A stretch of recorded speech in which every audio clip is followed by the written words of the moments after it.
When did the golden child cross the line? My brother's best friend Richard and I started dating when I was 16 and dated up until we graduated high school. We broke up because he proposed, but I believed it was too early for us to get engaged, so I rejected him. This caused a lot of drama with my family because they kept asking me to reconsider. They suggested we have a long engagement or make a promise to reconcile, but to be honest, I didn't want to anymore. It was a really impulsive decision, and I got worried about what other impulsive decisions he'd make. Maybe it was me being paranoid, but I wasn't going to risk it. My stance on not taking him back made my relationship with my brother suffer for a while. Richard would tell him what happened between us, how much he missed me, how much he loved me, and so on. My brother Michael, seeing his best friend was hurting, made it his mission to ignore me. I felt guilty about it, but nothing was going to change my mind. As for my sister Jennifer, our relationship never recovered. She was sure my ex was my soulmate, the one I would grow old with, and she'd constantly ask me when we were getting back together or if I still loved him. I shut her down every time, but she became increasingly unbearable when she started dating my ex's brother. The potential of my ex becoming my BL in the future solidified my decision on never getting back with him. My sister didn't see my point of view though, because she had always wanted the both of us to marry brothers and be best friends, so she instead went further in trying to get us together. She invited him everywhere, even to some family holidays. I was uncomfortable but never said anything since he was my brother's friend first. That is, until my sister actually started trying to get us back together. She did everything from trying to trick us to go on a date to making us share a room during holidays. After a while, I had enough and asked my parents to intervene. At this point, they had let up on controlling my dating life, so they were clear with my siblings that I wanted them to stop inviting my ex to things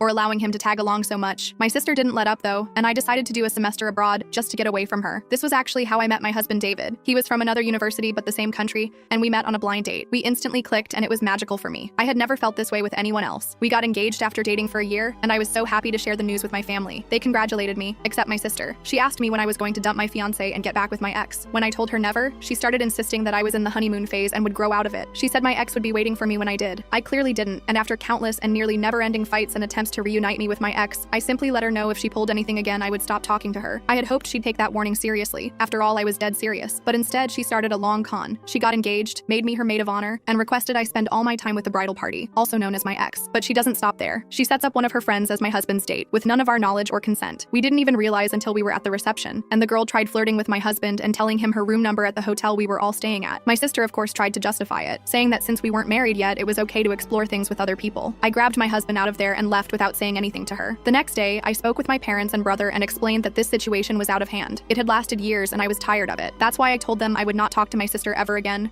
and if they try to fix stuff between us, I would cut all contact with them as well. I made it clear this didn't mean I was going to make them choose a side. I just didn't want anything to do with her anymore. My mom was devastated by my decision and tried to negotiate, saying this was my sister I was talking about and you can't just cut family from your life. My dad and brother, on the other hand, said they would respect my choice. Apart from 2 attempts from my mom, I haven't spoken or written anything with my sister in the past 6 years. The full story is on my channel and linked below.